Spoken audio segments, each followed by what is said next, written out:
Well, the hanger-oners are back, yes, back at work, back from their ski trips to Aspen and Vale, from their holiday pads in Lorne or Bluey's or Noosa.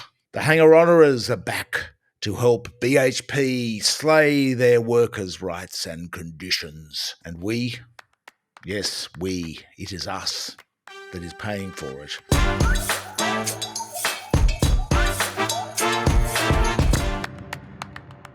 Yes, here they are, this very day, this week, for the next 2 weeks, in the Fair Work Commission in Brisbane, this week, belly aching about the government's same job, same pay laws, which try to stop the big mining companies from using labour hire firms to dud their workers.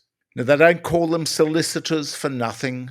There they are. Minters, Mallisons, Freehills, the creme de la creme of the hanger-oners, and their silks, the full deck soliciting for the big mining companies. Yes, labour hire. The unions are there too, of course, the ACTU and the CMFEU, the MEU, and the government and their KCs. They've got to have their wigs and gowns for this gravy train.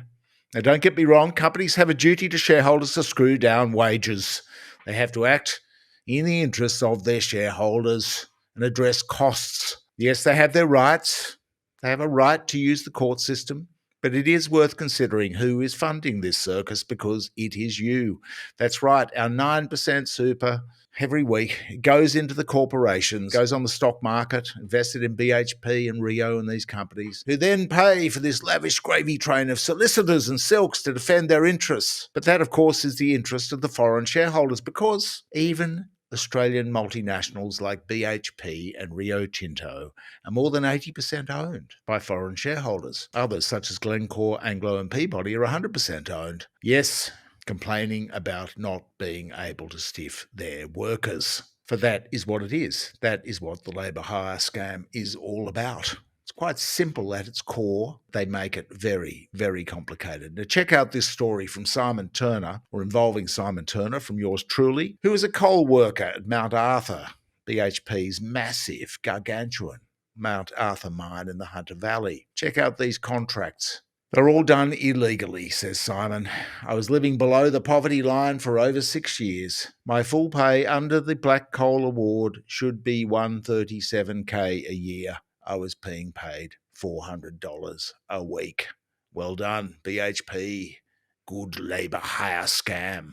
And that was after he broke his back. That was when he was on his compensation from the work injury, driving trucks out at Mount Arthur. So the problem here is that the labour hire rort has been made so complicated, so impenetrable, that it's hard for workers to challenge. Now, Turner did challenge it.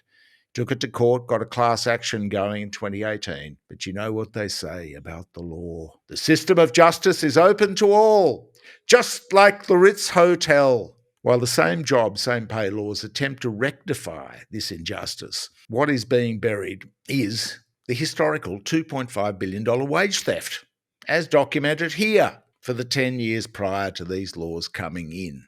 So Labor's done a patch-up job. Good on them for that. But they are not retrospective. And so it is that we have a cover-up on our hands, ladies and gentlemen. In the shadows of Christmas, the Fair Work Commission buried documents relating to this historical wage theft. The gravy train were all there. The hanger-oners all present, repping for their assorted clients from BHP to Chandler McLeod to the unions and the government to all the labour hire firms, even the ones that they owned themselves. Nobody wants to touch it politically because it does not reflect well on the system. Let bygones be bygones is the government's view. Liberals won't touch it because it's BHP. They love their BHP. Problem is, as our story demonstrates, Turner does have the document trail. It is here. And the thing is, the documents were never put before Justice Lee of the federal court in Turner's class action. Lee was to have heard the case. He was next on the docket. Turner's own solicitors had the documents. His barrister even said, here's the email. We call it the Turner calls it got them by the balls email. Why did the court never get to see it? Well, might you ask. Was it the hangers-oners, maybe?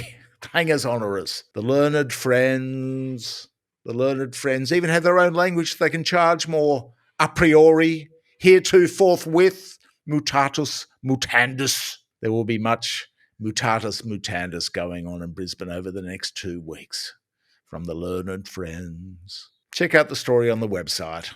We seem to have them stone cold, but nobody will do anything about it. Politically too difficult. And the next story we're going to do will demonstrate.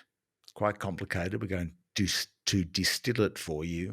It will demonstrate that the government has actually made a lot of money from this labour hire rort, because you see they own the long service coal LSL revenues. They don't want to upset this apple cart, because if the companies have to pay back a whole lot of money, it won't help the government. For one, Justice Lee may be thinking to himself, what the actus reus is going on here? Why did nobody show me this? Check out the coverage on the website. And of course, the big scam, the coal mines to lakes, which in principle sounds like a great deal to make the whole Hunter Valley renewable energy, wind farms, hydro, coal mines to lakes. Unfortunately, the water is probably too contaminated. Thanks for your support. Please like, share, and comment in the section below.